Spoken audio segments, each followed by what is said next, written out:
très très belle citation un jour qui disait « Dieu t'a donné aujourd'hui 86 400 secondes dans ta journée. En as-tu utilisé une pour pouvoir le remercier ?»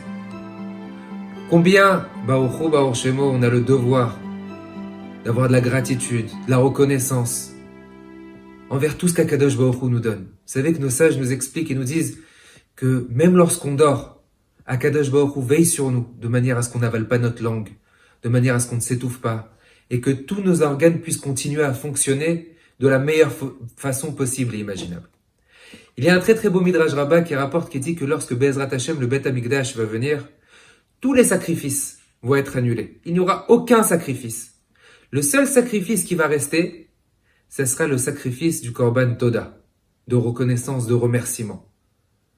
Vous savez que même tous les jours, lorsqu'on fait notre prière, lorsqu'on dit avec le Shaliach Tzibour, Modim de Rabbanan, on dit Modim Anachnu Lecha, Akadosh Baruch Hu, on te remercie. Modim Anachnu Lach. Et à la fin, Al Sha'anochnu Modim Lach Baruch Kel Haodot. On te remercie Akadosh Baruch Hu sur le fait et sur la possibilité qu'on puisse te dire merci. Rien que le fait de dire merci à Dieu, on a le devoir d'avoir un remerciement. Tellement Akadosh Baruch Hu est généreux avec nous dans tous les domaines. Il y a un Rabbi Zusha Me'anpoli qui est un très très grand tzaddik, s'appuie sur une belle Gemara. Dans Masechet Brachot, il rapporte cette Gemara qui dit qu'une fois il y avait Rabbi Zira qui était malade. Et Rabbi Abaou est venu le voir, il était bien malade, en train d'agoniser, et il lui dit, tu sais, je vais prendre quelque chose sur moi. Tu vas guérir, tu vas être en bonne santé, et on va faire une grande séouda pour que tu ailles, pour remercier Akadosh Baruch Hu pour les miracles qu'il t'a fait. Effectivement, quelque temps plus tard, Rabbi Zira a guéri, et ils ont fait une très grande séouda avec Rabbi Abaou.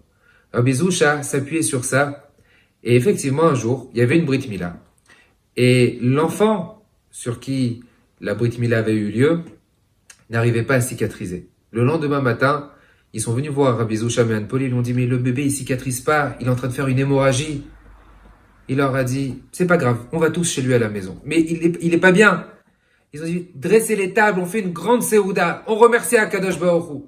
Mais on remercie de quoi? Il est malade.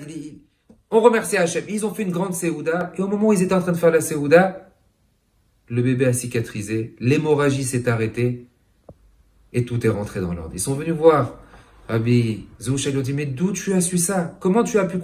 D'où tu sais comme quoi fallait faire une séouda à ce moment-là et remercier Akadosh Baruch Hu? Il leur a dit, c'est écrit dans le Tehillim, Peret Kuf Yutet, dans le 119, Sa'adeni ve'ivashea. Lorsque je suis dans une situation qui est compliquée, alors fais une séouda, Sa'adeni, je vais faire une séouda, ve'ivashea, et je vais être délivré. Sur ça, le Chosé Miloublin donne une très grande ségoula. Il dit que lorsqu'une personne est malade, lorsqu'une personne est fatiguée, qu'il prenne sur lui. Il dit à Hachem, je vais te faire une séouda, pas uniquement pour manger, pour boire, chas v'shalom, non, pour te glorifier et avoir de la reconnaissance et émettre cette reconnaissance aux yeux de tous. Et c'est bien de faire une séouda un mardi. Voilà, comme aujourd'hui, on est mardi, de faire une séouda un mardi. Et de dire à Kadosh Baruch Hu, je ferai une grande séouda un mardi pour te glorifier et dire à tout le monde. Vous savez combien c'est important aussi de faire Nishmat Kol Chai. On attribue Nishmat Kol Chai à Rabbi Shimon Bar Yochai. On dit que c'était Rabbi Shimon Bar Yochai qui a écrit. C'est une marloquette, c'est une discussion, mais il y en a qui disent comme quoi c'est Rabbi Shimon Bar Yochai qui a écrit ce Nishmat Kol Chai. Et Rabbi Shimon Bar Yochai, lorsqu'il a écrit, c'était pour dire Kol Atzmotai Tomarna Hashem, tous mes membres, tous mes veines, tous mes os te remercient à Kadosh Baruch Hu. Combien on a le devoir de remercier, de dire merci à Kadosh Baruch Hu pour tous les bienfaits qu'il nous donne. Lorsqu'on le remercie, on éveille en lui l'envie de vouloir nous gratifier davantage. Qu'on ait un peu de reconnaissance pour qu'il puisse nous ouvrir et nous donner encore davantage en abondance. Qu'Akadosh Baruch Hu vous protège.